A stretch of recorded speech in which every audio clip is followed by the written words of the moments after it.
Nobody tells you the budget numbers are wrong until you are already inside the building. That is how it started for me. Not with a sound, not with a locked door, not with something moving in the dark. With a spreadsheet, a federal expenditure report from fiscal year 2019, flagged for a routine compliance audit, assigned to me on a Tuesday morning, along with 3 other files I finished by noon. I saved the Area 51 file for last because the name made me smile. Everyone smiles the first time. You think, sure, the legendary secret base. You think this is going to be the most boring file of the year. The numbers did not add up, not by a little, by a margin so clean, it looked intentional. My name is Sandra Reyes. For 6 years, I worked as a federal financial auditor out of a satellite office in Reno, Nevada. Not a field agent, not intelligence, not anything that sounds interesting at a dinner party. I reviewed procurement logs and expense reports for government facilities. I flagged discrepancies. I filed recommendations. That was the entire job. And for 6 years, every discrepancy I found had a reasonable explanation somewhere in the paperwork. The Area 51 file had no reasonable explanation. It had a hole, roughly $4.3 million across 18 months, distributed across 14 line items, each one just small enough to avoid automatic review triggers.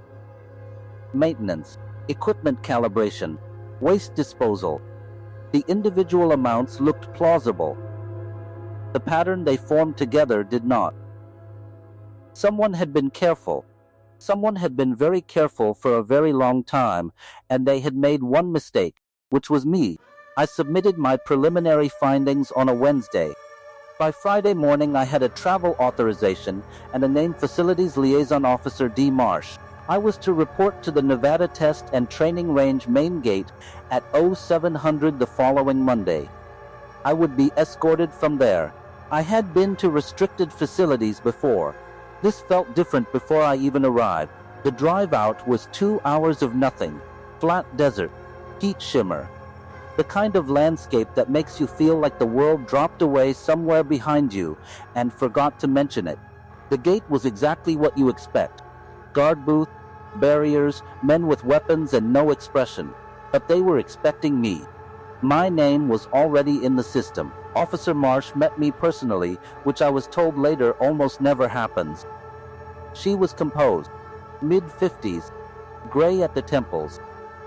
The kind of person who chooses every word the way you choose a step on uncertain ground. She shook my hand, took my phone, my watch, my badge from Reno.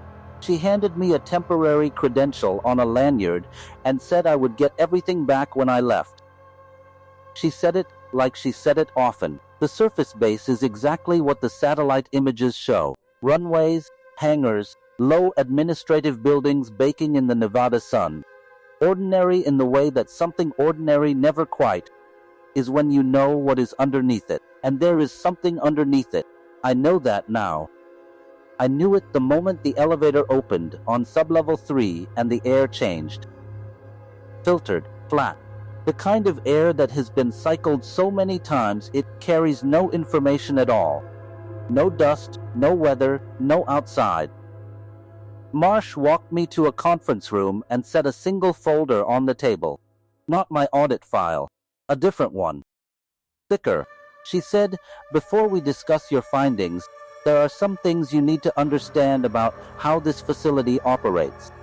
She opened the folder. Inside was a single laminated sheet, 5 lines.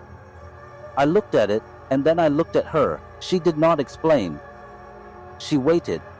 That is what I remember most clearly, the patience of it. The way she sat with her hands folded while I read, like she had done this before, and knew exactly how long it takes a person to get through 5 lines when the lines do not make sense. The first rule said expenditure reports from this facility are not subject to standard federal audit protocol.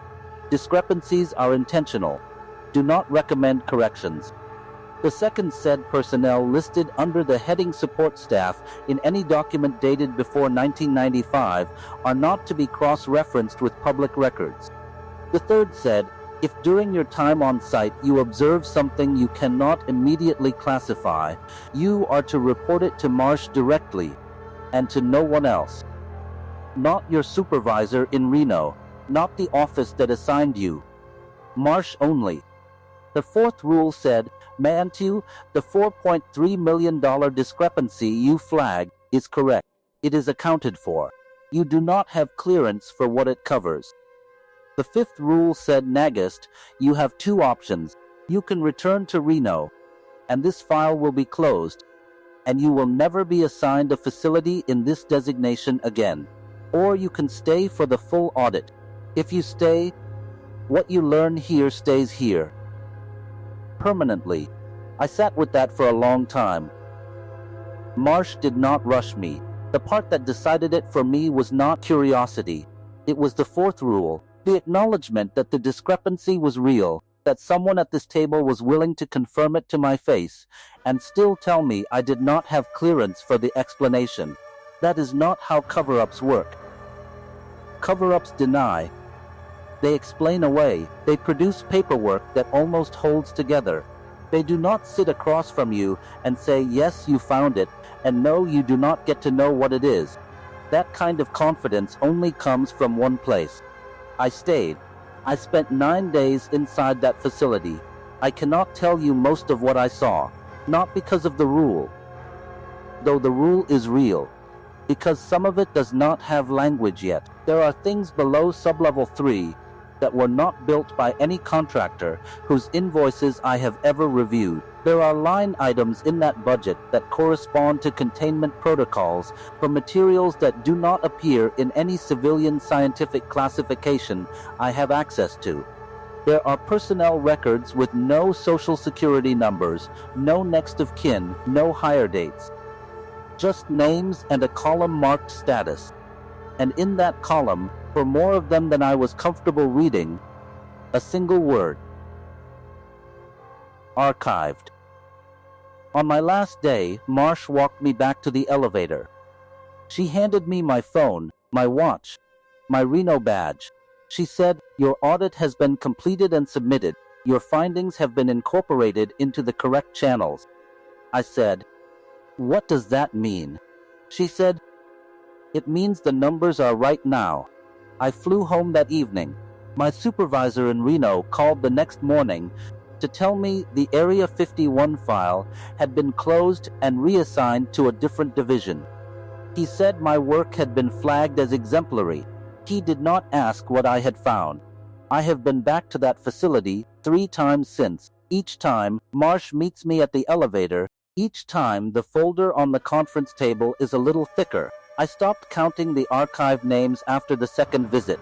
I do not know if that makes me part of it now. I have thought about that for a long time. What I keep returning to is this.